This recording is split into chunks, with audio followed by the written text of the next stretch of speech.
স্নেহ তোমার দিও মাগো ও তারিণী তারা, এ জগৎ কেমনে চলবে মাগো তোমার আশিস ছাড়া।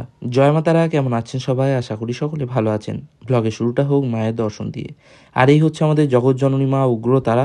আপনারা মায়ের ভালোভাবে দর্শন করুন এবং অন্তর দিয়ে নিজ কামনা বাসনা মায়ের কাছে পৌঁছে দিন। মায়ের এই অপূর্ব রূপে দর্শন করার পর কমেন্ট সেকশনে জয় মা তারা লিখতে একদমই ভুলবেন না।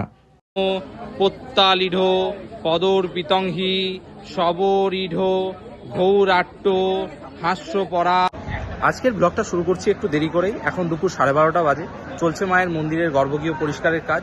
আর কিছুক্ষণের মধ্যেই মাকে দুপুরের অন্নভোগ নিবেদন করা হবে। এক দাদা আজ দুপুরবেলায় মাকে অন্নভোগের থালা নিবেদন করছেন। ভোগগৃহে এসে দেখি ভোগের সমস্ত প্রস্তুতি সম্পন্ন হয়ে গেছে। মন্দির পরিষ্কারের কাজ সম্পন্ন হলে মাকে দুপুরের অন্নভোগ নিবেদন করা হবে। এরপর ঠিক সময় মতো মায়ের ভোগের থালা ভোগগৃহ থেকে নিয়ে যাওয়া হলো মায়ের গর্ভগৃহের দিকে এবং কাঁসরের আওয়াজে সম্পন্ন হলো মায়ের ভোগ নিবেদন পর্ব। দাদাদের ভোগ মায়ের কাছে নিবেদন করে নিয়ে এলাম দোকানের মধ্যে। এই হচ্ছে দাদাদের আজকে দুপুরের মাকে নিবেদন করা ভোগের থালা। এরপর তাদের হাতে ভোগের থালা তুলে দিলাম। আশা করছি আজকের এই ছোট্ট ব্লগ আপনাদের ভালো লেগেছে। প্রতারণা চক্করে না পড়ে সঠিক যোগাযোগে তারাপীঠ আসুন, আপনাদের অনুভূতি অন্যরকম হবে। সকলে ভালো থাকবেন, সুস্থ থাকবেন। জয় মা তারা।